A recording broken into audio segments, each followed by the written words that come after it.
Emil Ludwig Fackenheim was a noted Jewish philosopher and Reform rabbi. Born in Halle, Germany, he was arrested by Nazis on the night of the 9th of November 1938, known as Kristallnacht. Briefly interned at the Sachsenhausen concentration camp, he escaped with his younger brother Wolfgang to Great Britain, where his parents later joined him. Emil's older brother Ernst-Alexander, who refused to leave Germany, was killed in the Holocaust. Held by the British as an enemy alien after the outbreak of World War II, Fackenheim was sent to Canada in 1940, where he was interned at a remote internment camp near Sherbrooke, Quebec. He was freed afterward and served as the interim rabbi at Temple and Shalom in Hamilton, Ontario, from 1943 to 1948.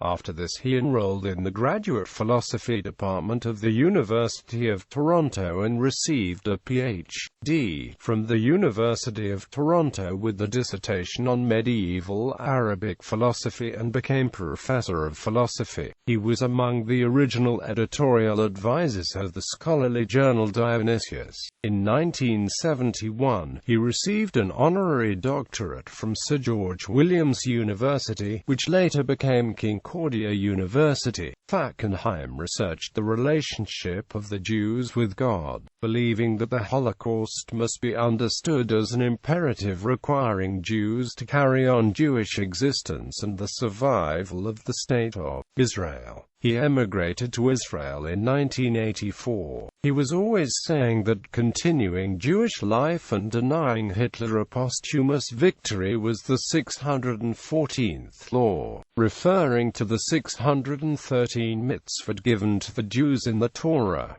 The 614th commandment. Emil Fackenheim created this concept and advocated it as what he believed to be the 614th commandment or 614th mitzvah. The 614th commandment can be interpreted as a moral imperative that Jews not use the facts of the Holocaust to give up on God, Judaism, or, in the case of secular Jews as well, on the continuing survival of the Jewish people, thereby giving Hitler a posthumous victory. The meaning of this imperative has been the subject of serious dialogue both within and beyond the Jewish community. Opposition to the goals of Hitler is a moral touchstone that has implications for several sensitive issues.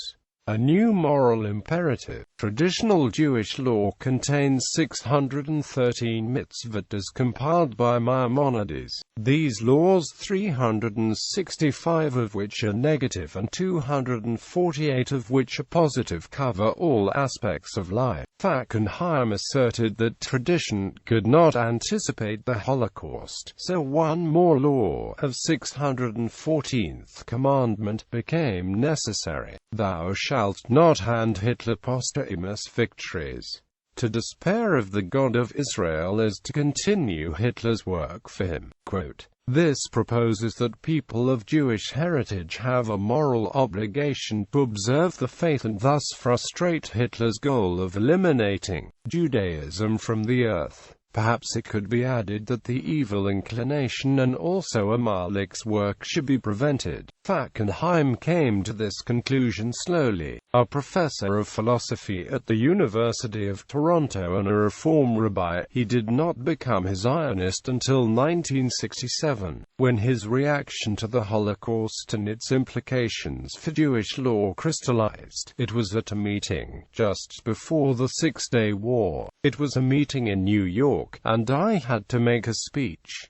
Before that, the Holocaust had never been essential to my ideology. However, when the chairman said, "You've got to face it," I had to face it. I said the most important thing I ever said. In a fuller expression of his sentiment, Fackenheim explains the concept this way.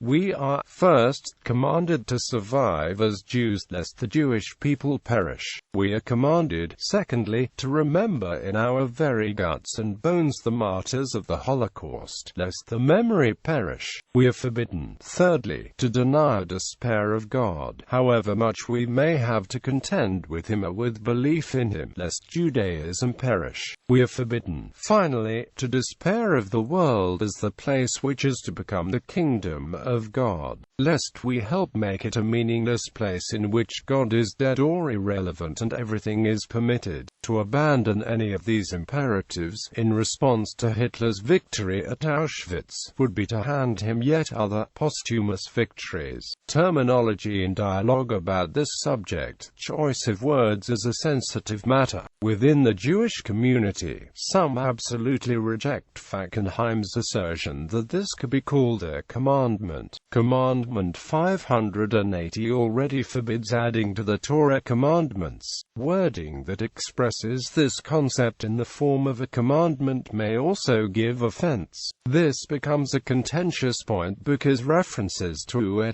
614th commandment are not unique to Fackenheim. This concise term has other shortcomings besides the theological objection. To count this as an addition to Jewish law is an implicit statement that it applies only to Jews. Opposition to the goals of Hitler is a universal concept. Gentiles can respect it by studying the Holocaust and opposing anti-Semitism. In Christian contexts, this ideal sometimes appears as the 11th commandment. Christians generally recognize 10 commandments of the Old Testament. This may give unintentional offense to Jews who recognize a different 11th commandment and may lead to confusion with other unrelated ideas that Christians have called an 11th commandment.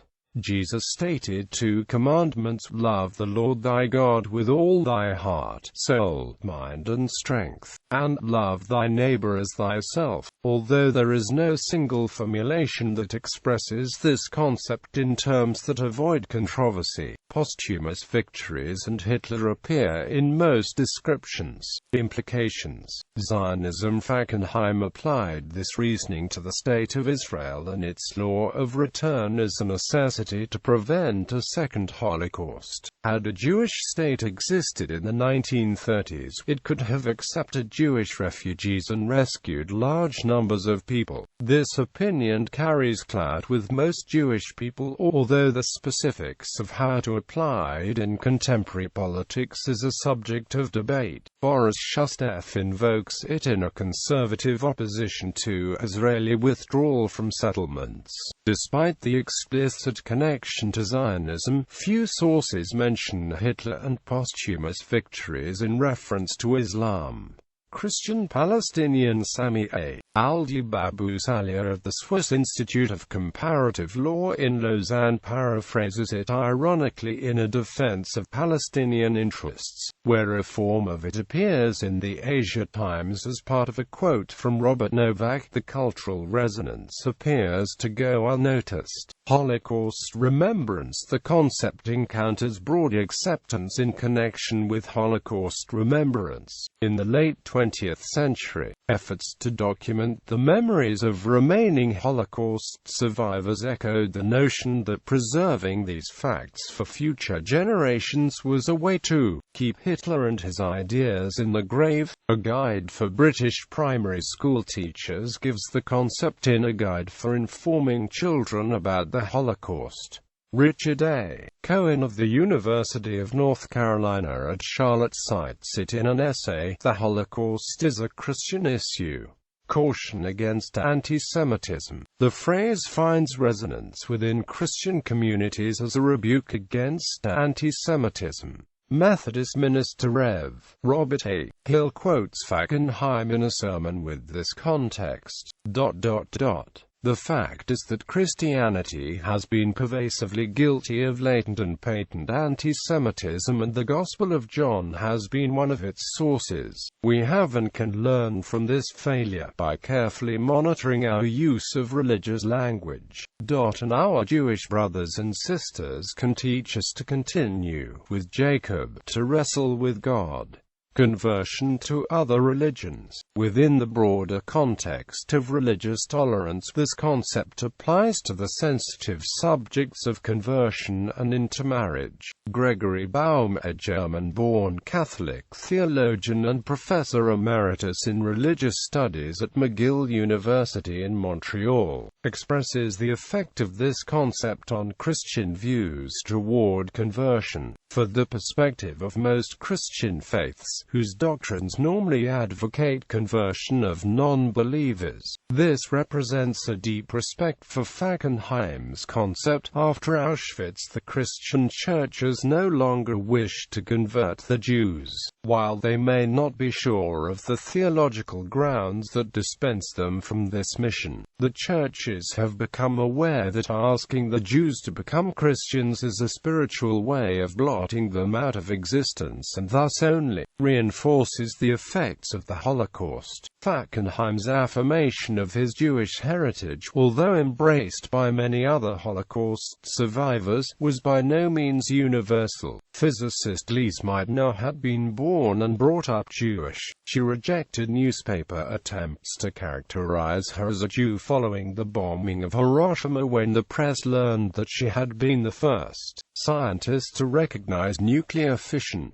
Decades before Hitler rose to power, she had become a Lutheran. Although the Nazis stole her savings and ruined her career, she refused to work on the bomb or let Hitler define her identity. Intermarriages between Jews and non-Jews are relatively common in the United States and Canada. Several circumstances complicate these unions from the perspective of the Jewish community. Different movements within Judaism recognize different standards for conversion to Judaism and transmission of the heritage. Social pressure generally falls upon men to marry Jewish women because all movements recognize a Jewish woman's offspring as Jews. A puzzling twist to this controversy is the fact, apparently not well known, that Professor Fackenheim himself was intermarried, and the Jewishness of one of his children was rejected by an Israeli Orthodox court, even though that son was converted via Orthodox ritual as a child, and as a citizen of Israel. According to this news article, his wife converted to Judaism sometime after the marriage. Jews using Fackenheim's admonition not to give posthumous victories to Hitler as a reason to dissuade people from intermarrying are apparently not aware that Fackenheim was himself intermarried. Criticism. Rabbi Toba Spitzer finds this idea compelling yet incomplete. In a Passover essay for Social Action, she addresses it sympathetically before embracing the Passover tradition and its Seder ritual as a more meaningful story.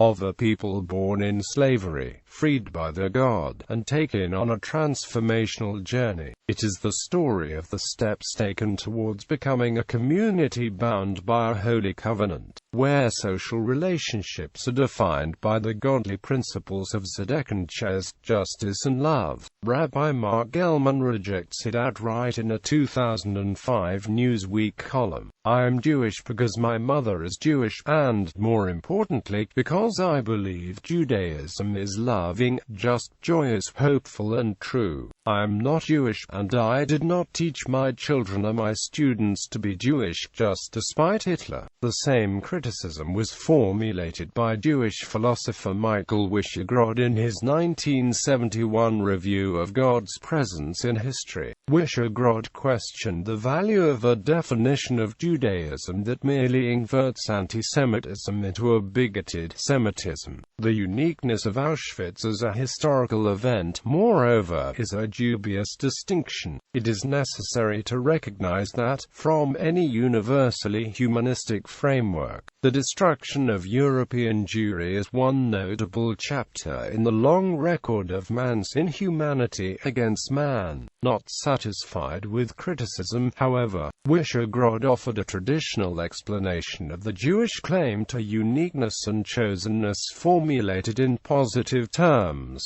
The fate of Israel is of central concern because Israel is the elect people of God through whom God's redemptive work is done in the world. However, tragic human suffering is on the human plane. What happens to Israel is directly tied to its role as that nation to which God attaches his name and through which he will redeem man. He who strikes Israel, therefore, engages himself in battle with God, and it is for this reason that the history of Israel is the fulcrum of human history. The suffering of others must therefore be seen in the light of Israel's suffering. The travail of man is not abandoned, precisely because Israel suffers, and, thereby, God's presence is drawn into human history and redemption enters the horizon of human existence. Focusing not on Fackenheim's conception of Jewish identity but on Zionism, renowned scholar Daniel Schorg presents a critique of this view from within the Jewish community in the Harvard Israeli Review. While Fackenheim's sentiments about the need for Jewish self-reliance in the form of a Jewish state are immensely popular, Fackenheim fails to locate a religious or divine source for his moral imperative. For Fackenheim, self-defense, and its manifestation in Zionism, are not religious values but rather things that precede religious value or stand outside of it. Thus Fackenheim locates the significance of the Jewish state in the Holocaust rather than in traditional Judaism. Perhaps the strongest rejection of Fackenheim's idea of the 614th commandment comes from Rabbi Halle.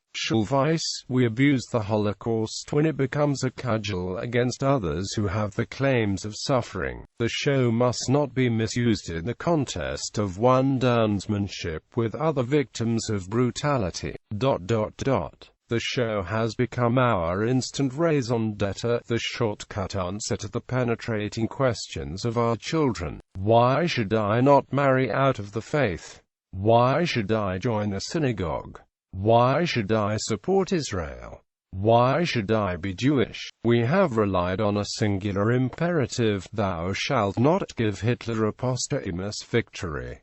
That answer will not work. To live in spite, to say no to Hitler is a far cry from living yeses to Judaism. Rabbi Michael Goldberg has developed this sort of criticism in his book Why Should the Jews Survive? Looking past the Holocaust toward a Jewish future. Conclusion. During Fackenheim's last interview in 2000 he confronted the question, do you think Israel can ever come to the point where it doesn't have to be in a state of resistance?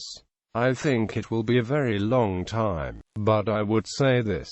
Will the time ever come when we can say Hitler's shadow is gone? I think, yes, it will come when Israel is accepted in peace with its neighbor states.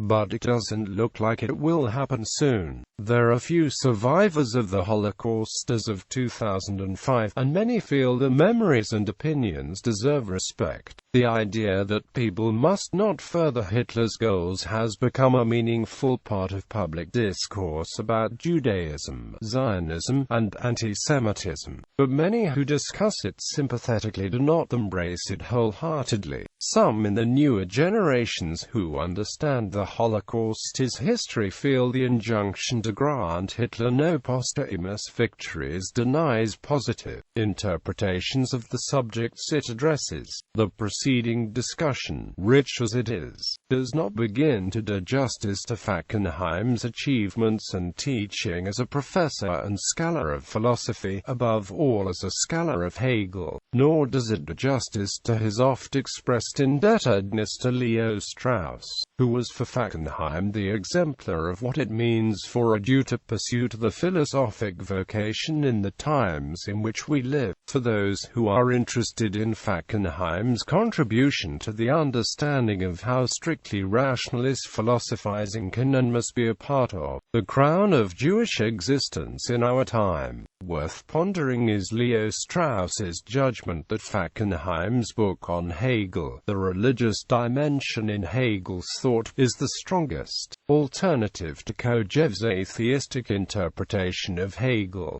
Bibliography. Paths to Jewish Belief of Systematic Introduction. Metaphysics and Historicity. The religious dimension in Hegel's thought. Quest for past and future. Essays in Jewish theology. God's presence in history. Jewish affirmations and philosophical reflections. The human condition after Auschwitz. A Jewish testimony a generation after. Encounters between Judaism and modern philosophy. A preface to future Jewish thought. From Bergen-Belsen to Jerusalem. Contemporary implications of the Holocaust. The Jewish return into history. Reflections in the age of Auschwitz and in New Jerusalem. To mend the world. Foundations of future Jewish thought. The Jewish thought of Emil Fackenheim. A reader. What is Judaism? An interpretation for the present age. The Jewish Bible after the Holocaust. Jewish philosophers and Jewish philosophy. The God within. Kant, Schelling and Historicity. An epitaph for German Judaism. From Halle to Jerusalem.